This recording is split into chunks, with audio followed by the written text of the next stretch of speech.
Hello, അപ്പൊ ഇന്നത്തെ video എന്ന് പറയുന്നത് ഒരു അടിപൊളി സംഭവമാണ് കേട്ടോ. നമ്മൾ ഫോട്ടോ ഫ്രെയിം അല്ലെങ്കിൽ എന്തെങ്കിലും വാൾ ഡെക്കറോ അതൊക്കെ ഹാങ് ചെയ്യാൻ വേണ്ടിയിട്ട് നമ്മൾ ആണി അല്ലെങ്കിൽ എല്ലാം അടിച്ചു വെച്ചിട്ട് നമ്മുടെ ചുമര് ഫുള്ള് ഡാമേജ് ആക്കാൻ വേണ്ടിയിട്ട് നമ്മൾ നിൽക്കും. അതുപോലെ തന്നെ double side tape, nano tape ഒക്കെ യൂസ് ചെയ്യുമ്പോൾ അതും നമ്മുടെ വാളിനെ ഡാമേജ് ആക്കാനും ചാൻസ് ഉണ്ട്. പക്ഷേ നമ്മൾക്ക് ഈ ഒരു ഒറ്റ പ്രൊഡക്റ്റ് മതി, ഇത് നമ്മുടെ ചുമര് ഒന്നും വരില്ല. നമ്മുടെ ഫോട്ടോ ഫ്രെയിം ആയാലും വാൾ ഡെക്കർ ആയാലും അവിടെ തന്നെ അനങ്ങി നിന്നോളും. ഇതൊരു 4 സ്പ്രിംഗ് ഹുക്കാണ് കേട്ടോ. അപ്പൊ ഇത് നമുക്ക് അൺബോക്സിങ് ചെയ്യാം.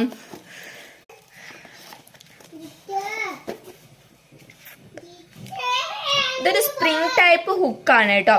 ഇതൊരു സ്പ്രിംഗ് ടൈപ്പ് ഹുക്ക് ആയതുകൊണ്ട് നമ്മുടെ ഇതുപോലെയാണ് ഇത് സ്പ്രിംഗ് ആയിട്ടുള്ളത്.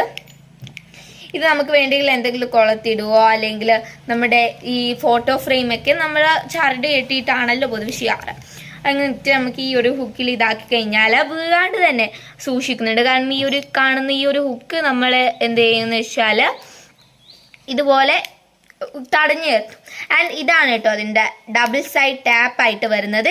ഈ ഒരു ഇതാണ്. ഇതിങ്ങനെ പറിച്ചു കഴിഞ്ഞാൽ നമുക്കിത് ഒട്ടിക്കാനായിട്ട് ചാൻസ് നല്ലതാണ്. അപ്പോൾ ഈ ഒരു വീഡിയോ ഇഷ്ടപ്പെട്ടെങ്കിൽ ലൈക്ക് ചെയ്യണം, ഷെയർ ചെയ്യണം, സബ്സ്ക്രൈബ് ചെയ്യണം. നിങ്ങളുടെ അഭിപ്രായങ്ങളെ കമൻറ്റ് അറിയിക്കുക. അപ്പോൾ പുതിയൊരു വീഡിയോ ആയിട്ട് വീണ്ടും വരുന്നതായിരിക്കും. എല്ലാവർക്കും ബൈ.